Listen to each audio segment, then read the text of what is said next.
Back now to the situation in Florida and also in and around Houston. American Humane is this country's first and oldest national humane organization, and the first to serve animals in times of disaster.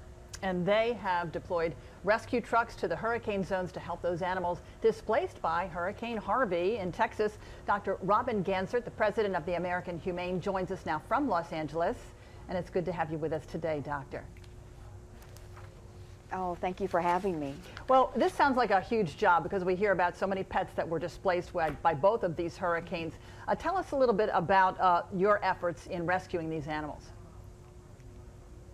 Well, American Humane's been on the ground and still on the ground in Houston, where we've helped to manage a shelter where thousands of animals have been in and out of this shelter. We also managed 2 shelters in Louisiana for those who evacuated from Houston and co-located with their animals. So we cared for over 1,000 animals in Louisiana impacted by Harvey. And I'm so delighted to share with you today that we brought in 500,000 pet food meals thanks to our friends at Chicken Soup for the Soul. So we were able to provide a lot of incredible food, much needed food for the animals impacted by Harvey. And today we're boots on the ground in Florida, taking animals from a flooded area in Tampa Bay to safe and high ground where we can provide them with food and medical care and of course shelter them until we can reunite them with their human families, which is what we want for every single animal displaced by these storms, is the chance to get reunited with their humans and really allow them both to heal together. All of this is a factor of time. Doctor, of course, it's now federal law. In the post-Katrina days, you can take your animal with you to a shelter. That's not the problem.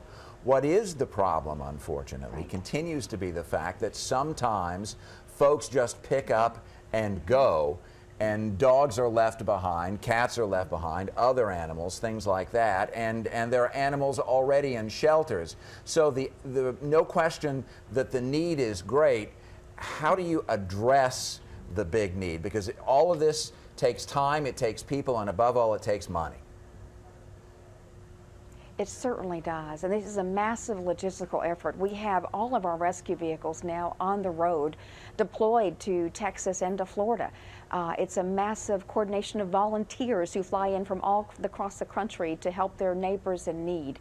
And as we see this, I hear the best stories, such as this one dad who's been reunited with his dog, his senior beagle that was displaced when they were trying to evacuate the rising floodwaters in Houston, to the stories where 50 dogs were left chained to trees in West Palm Beach, which is so heartbreaking to think that us humans could do that to animals in times of these disaster situations.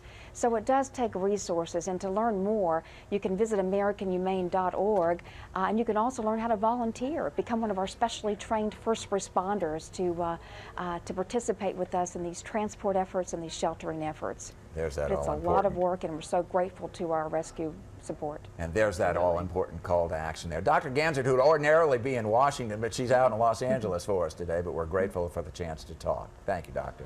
Keeping our furry, four-legged friends safe. Thank you so much, Yes. Doctor.